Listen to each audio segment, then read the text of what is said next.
বিহু অসমৰ জাতীয় উৎসৱ বহাগ বিহু অথবা ৰঙালী বিহুৰ প্ৰথমটো দিন গৰু বিহু হিচাপে পালন কৰা হয়। অসমৰ গ্ৰাম্য সমাজৰ অন্যতম উৎসৱ হৈছে এই গৰু বিহু।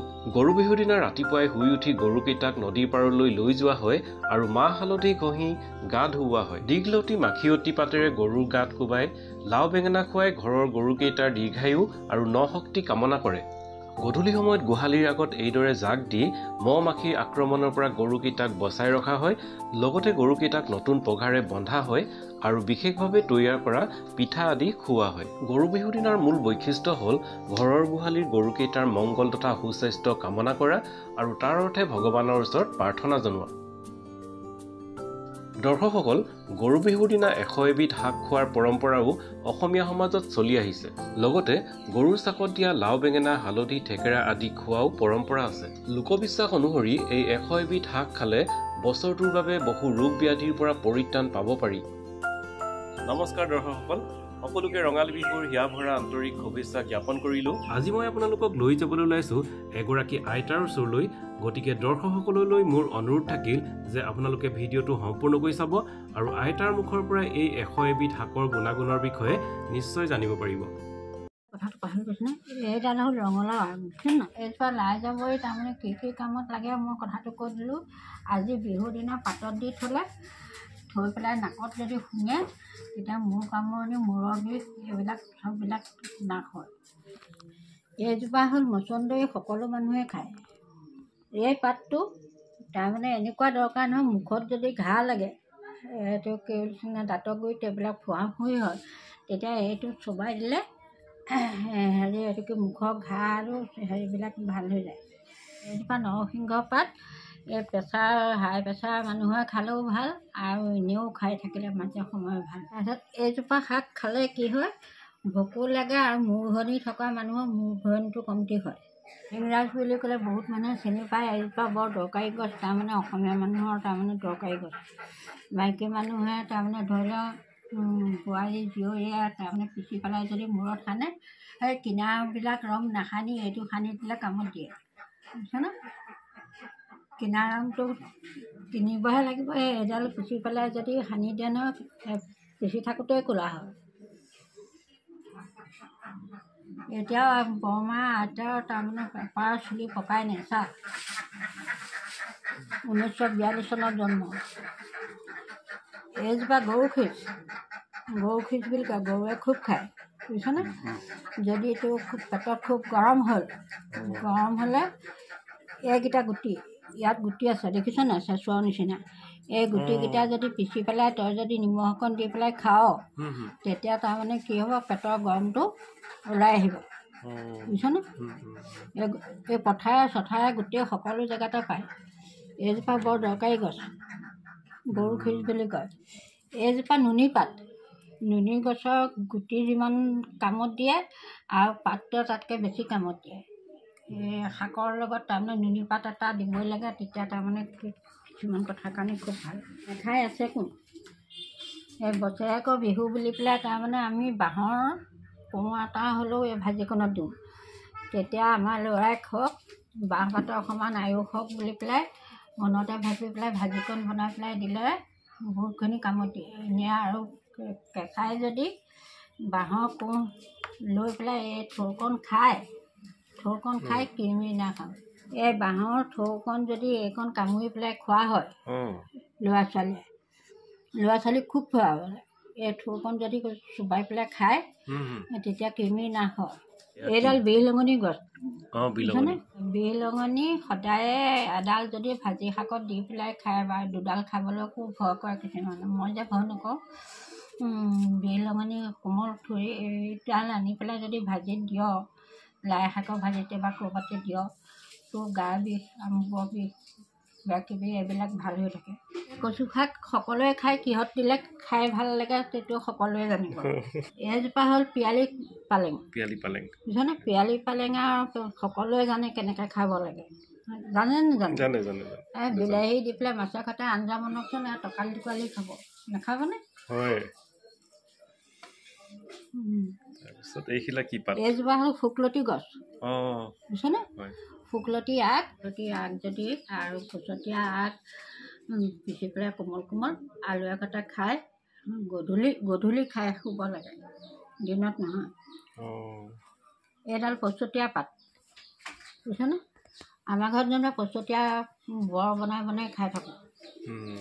মিহিকৈ কুটি পেলাই বেচন দি পচতীয়া পাতৰ বৰ খাই থাকোঁ। তাৰমানে কিহৰ কাৰণে ভাল আৰু সেইটো গা বিষ। এইডাল ভেদাইলতা বুলি কওঁ। এইডাল যে বেছি উপকাৰী। বুজিছানে? তোৰ এতিয়া পেট চলি গৈছে, খুব ঢিলা পায়খানা হৈছে, তই ইয়াৰ পাত 3টামান মুখত লৈ পেলাই চোবাই পেলাই, তোৰ পিচিবলৈ সময় নাই নহয়, মুখত লৈ পেলাই চোবাই পেলাই তই খাই পানী এগিলাচ খাই দেচোন, তোৰ তাৰমানে পেট ঢিলা হোৱাটো সেই টেবলেট নিকিনিলেও হ'ব। বুজিলে? আজি এই অপাৰে আছোন, টেবলেটহে নালাগে, বেজি এটাও লৈ পোৱা নাই, কিয় দেই আজিলৈকে। বেজি ল'বলৈ বৰ ভয় লাগে। এইডাল মানুহে তাৰমানে চাটনিৰ লগত সদায়ে খায়, কোনোদিনে ক্ষতি নকৰে। কিন্তু মাইকী মানুহ আৰু গাভৰু ছোৱালী গাভৰু বোৱাৰীয়ে এইডাল খালে বৰ বেছিকৈ বেয়া। বেয়া কেলেই কথাটো কৈ দিছোঁ, এই ধাতু যায় বুলি যে কয়, কিছুমান মানুহৰ ধাতু বোলা বস্তু এটা আছে নহয়, মতা মানুহ হওক মাইকী মানুহ হওক ডেকা ল'ৰা হওক বোৱাৰী এইবিলাকৰ এইডাল খুব বেছিকৈ খাব নালাগে। সেইডালৰ নাম মান ধনিয়া। এইডাল হ'ল কাঠিদৰা শাক। এইডাল কাঠিদৰা বুলি কয়।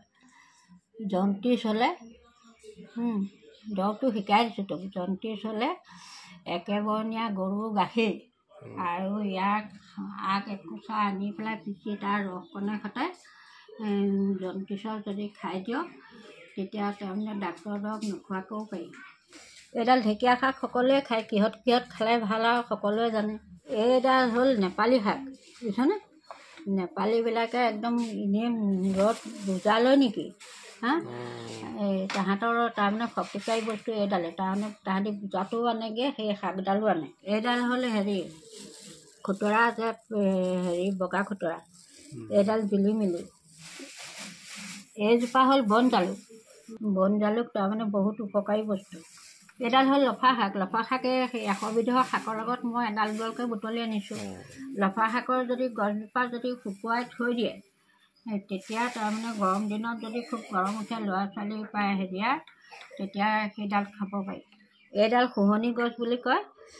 মানুহৰ মুখত যে কিবা কিবি হয়, ফুঁহি হেন তেন, আৰু বোৱাৰী আৰু জীয়ৰীবিলাকে এই শাকডাল খুব ভাজি খাব লাগে। খায় মই যি টি বুটলি দিওঁ, আৰু মই বোৱাৰীক কওঁ যে তুমি শাক, মই কি শাক আনিছোঁ নাচাবা, কুটি যোৱা। বুজিছানে? আৰু কাটি যায়, আৰু এডালো পেলাই দিবলৈ নিদিওঁ। এইজোপা হ'ল জয়ন্তী গছ। জয়ন্তী, মঙলা কালী, ভদ্ৰকালী, কপালিনী, দুৰ্গা, শিৱা, ক্ষমধাত্ৰী, শ্ৰদ্ধা চহা নমস্তুতি। আমাৰ দুৰ্গা পূজাটো লাগে। এইজোপা সোণ বৰলৰ গছ। এইজোপা মালভোগ খুতৰা। ডিচেণ্টেৰী হ'লে যদি পাতত দি পেলাই খাওঁ, তেল নিদিয়াকৈ সিজাই খালেও হ'ব। পাতত দি পেলাই খাওঁ যদি, তেতিয়া টেবলেটটো নাখায়, এয়া ঘৰতে দৰৱটো পাওঁ। লাই মাজে মাজে লফা ডালি ডালি। এইডাল লাই শাক খালে কি হয় জানোৱে নহয়। এইডাল মধুসোলেং।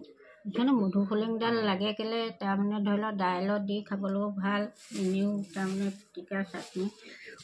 আমাৰ বাৰীত অনবৰতে থাকে। বুজিছানে? লাই জাবৰি কাটি পেলাই যদি মিহিকৈ কুটি খাৰ বনাই খায়, পেটৰ কাৰণে ভাল। এইডাল মাটিকাদুৰী শাক। এইটো ডালিমৰ পাত খালে কি হয় জানো নাই? এই চ'ত মাহত তই যদি ৰাতিপুৱা শুই উঠি পেলাই আধা গিলাচ খালে তোৰ তাৰমানে পেলুৰ কাৰণেও দিগদাৰী নাই, আৰু বহুত কথাৰ কাৰণে দিগদাৰী নাই। জেতুকা। এই পদিনাডাল খালে কি হয় আৰু কি নকৰিলে কি হয়, তাৰ পদিনাডালৰ বহুত দৰৱ। কিছুমানৰ এইবিলাক খুব গা খজুৱাই, আৰু গাবোৰ গেলা গেলা গোন্ধাই যায়। গোন্ধাই নে নুগোন্ধায়? আজিকালি আৰু সেই গোন্ধডাল আনি পেলাই কাঠিৰ তলত সানি লয়, সেইবোৰে হয়। আৰু এইডাল মানিমুনি, বৰ মানিমুনি, এইডাল আমাৰ দুবৰি বন বুলি কয়। এই দুবৰি বনত কিমান গুণ আছে তাকে চাচোন। তাৰমানে দুবৰি বনৰ আমাৰ মাইকী মানুহৰ বহুতখিনি অসুখ থাকে পেটৰ, বুজিছনে? তেতিয়া এইডালৰ শিপাই উঘালি পিচি পেলাই তাৰ লগত আৰৈ চাউল দি পেলাই যদি একদম কুটকুটকৈ পি দিয়ে ন, সেই জাবৰখিনি ইয়াৰ গুচাই চাউলখিনি থাকিলে গোটেইখিনি খাই দিলে কি হ'ব, সেই তেওঁলোকৰ অসুখটো ভাল হয়। এইডাল কণাই শিমলু বুলি কয়, বুজিছনে?